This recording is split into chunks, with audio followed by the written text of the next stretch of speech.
It was supposed to be a relaxing weekend, a family getaway, a few days of peace on the Oregon coast.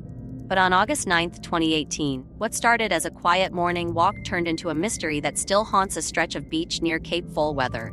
A woman, mother, teacher, avid beachcomber stepped out for a sunrise stroll and never came back. The tides took her. Emily Harrow was 41 years old. She taught middle school science in Eugene. Her family, husband Nate, and 10-year-old daughter Laya had rented a cabin for a long weekend.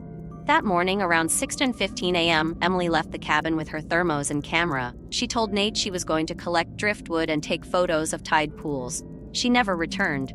Her husband called local authorities by noon. By dusk, search teams were combing the coast. I spoke with Nate Harrow last fall. She loved those walks. Always said the ocean felt like home. That morning was foggy but calm. I remember the tide was low. I figured she was taking her time. I knew something was wrong. We found her footprints. They led from the stairs down the bluff across the sand and then just stopped. No return prints, no signs of a struggle, nothing.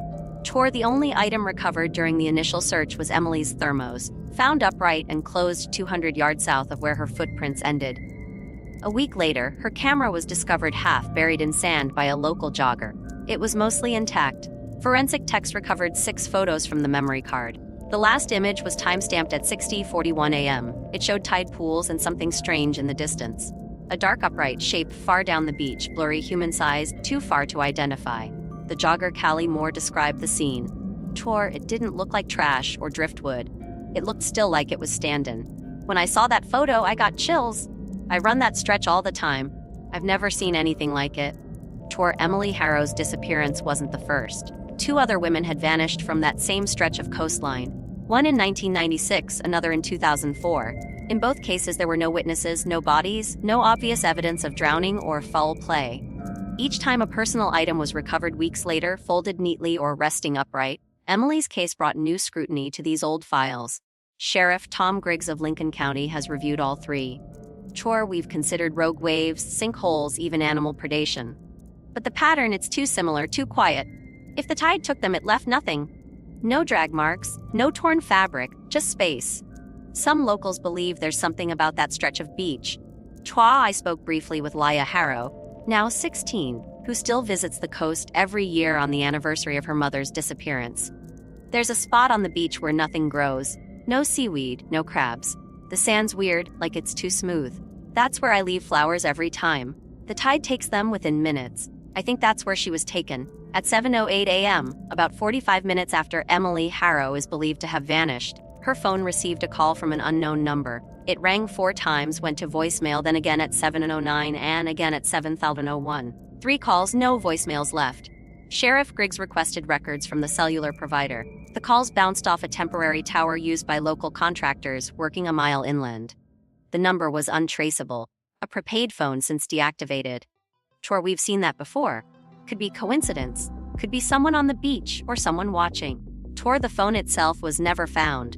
Emily's daughter, Laya, later said she remembered her mom double-checking that it was in her jacket pocket before she left. Where it ended up, no one knows. A geologist named Claire Mendel volunteered to review coastal erosion patterns near Cape Foll. She specializes in mapping cliff collapses and undercut shoreline structures. After examining drone footage and satellite data, she offered another possibility. There are hollow areas beneath the bluffs, sinkholes, erosion caverns. It's possible, though rare, that someone walking close to the waterline might have stepped into a collapsed seam and been pulled under, but usually there's some evidence. Disturbed sand, a depression, water patterns. In this case, it was all clean, clean smooth, as if the beach had erased its own memory. Multiple locals interviewed during the Harrow investigation reported hearing strange noises along the beach in early morning hours, specifically during foggy days, a deep hum like an engine without a source.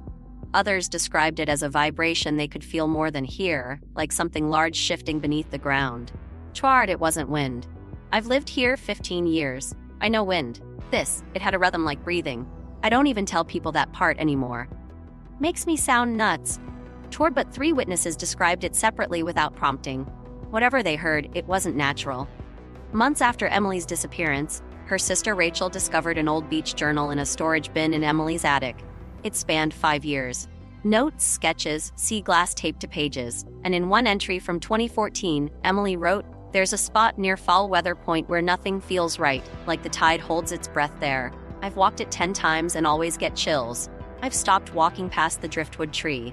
I don't know why, just instinct." The driftwood tree, long gone now, was located 40 fa from where her footprints disappeared. In August of 2023, 5 years after Emily vanished, Nate and Laya returned to the same cabin. They didn't stay overnight, just a few hours. Laya brought a bouquet of sea daisies and a laminated print of the last tide pool photo Emily had taken. They placed them both near the surf line at dawn. A local ranger reported seeing them walk together along the shoreline. And then at 6:41 a.m., exactly 5 years to the minute since Emily's last photo, Laya turned and whispered something into the fog. When I asked what she said, she paused for a long time, then replied, "I said, you can come home now." Whatever happened to Emily Harrow, it left no trace but a single shape in the mist and questions that don't wash away. Emily Harrow was never found. Officially, her case remains open, unresolved. The tide may take, but it does not explain. This has been Into the Disappearing. Next time you walk the beach before sunrise, pay attention to what the waves return and what they keep. Next week, we head inland to the dense pine forests of northern Minnesota. A campground shut down in the 1980s after multiple vanishings is suddenly back in the headlines. When a missing hiker's journal is found buried in a tree hollow, its final page written in someone else's handwriting. This week, we head to the deep green heart of northern Minnesota, where stories go quiet beneath the pine canopy and names fade into moss and fog. In the early 1980s, a small state campground called Fernidge Pines was quietly shut down. No press, no public warning, just a chain on the gate and rumors of missing people. Decades later, a hiker finds a water-stained notebook buried in a tree hollow. And on the final page, someone else's handwriting. Between 1978 and 1985, 5 people disappeared in or near Fernidge Pines' campground. All were reported missing by family or friends. None were ever found. The state attributed the closure to unsustainable trail erosion and bear activity, but locals knew better. I spoke with Eliza Mohan, whose uncle, Daniel Pike, vanished in the fall of 1981. They told us he probably got lost, but Dan was a Boy Scout leader. He knew those trails and he left his boots. Just left them by the campfire like he was coming back. He never did. August 12, 2023, a backpacker named Tyler Groves discovers something odd. A metal lunch tin buried inside a hollow tree sealed with twine. Inside a small leather-bound notebook, water damaged and stained with time. The handwriting was neat, precise. The entries spanned 4 days. The name on the inside cover, Mallory Reese, a 26-year-old hiking solo through the Fern Ridge Trail Loop. She had been reported missing in July 2003. On the final page, dated the night she disappeared, was a message clearly not written by her. Block letters, jagged, angry. She shouldn't have stayed past dark.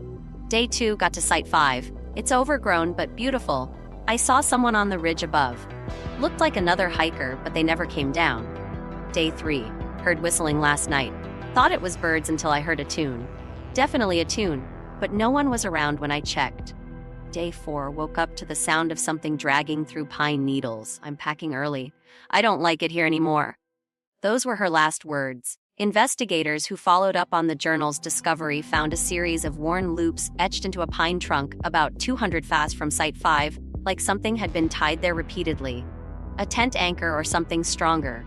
Park Ranger Blake Tieran, who surveyed the area, gave us this. There's a tree near the old wash station with deep cuts, like binding scars. We usually see those with game traps, but these were fifed off the ground and old, real old. In 1984, an amateur paranormal investigator named Theo Warburg recorded dozens of cassette logs at Fernidge. His goal, document unusual activity. Only 2 tapes were ever recovered, both found inside a rusted lantern near the abandoned ranger cabin. One of them ends like this. Sure, something's moving on the trail. Tall, pale, no sound when it walks. I tried calling out. It doesn't answer. It just turns in long pause, then metal scraping. Oh God, that's not a face. The tape ends with a high-pitched tone, then silence. The state's final report, dated May 1986, cites inconsistent environmental conditions and unusual soil instability as reasons for permanent closure. No mention of missing persons, but a Freedom of Information request unearthed a redacted memo from the DNR dated 2 weeks earlier. Recommendation: seal off Fernidge Pines' campground until further notice. Secondary concern: growing local superstition. Primary concern: unexplained disappearances. 5 to date, risk of public panic. Locals in the nearby town of Alver say Fernidge is haunted by the whisperer in the pines, a figure described as tall, featureless, and silent until nightfall. They say if you whistle in the woods after dusk, it whistles back, but it's always closer than it should be. Some say it wears the faces of the missing. Others say it simply waits. Mallory Reese's journal is now housed with Project Echo, the same team that helped identify Carmen Rose. Her family has since placed a marker near the trailhead beneath a plaque that reads, "She saw too much. She stayed too long." Authorities have no plans to reopen Fernidge. In the pines, time slips, voices echo, and sometimes things lost long ago whisper back. Mallory, Daniel, Theo, the others. Whatever happened in Fernidge Pines, the forest hasn't forgotten, and neither will we. This has been Into the Disappearing. Next time you hike through the woods, don't whistle and don't stay past dark. When the night gets bright and the stars align, we stir up dreams in cosmic time. A little stardust, a little tune. You're mixing it with the moon.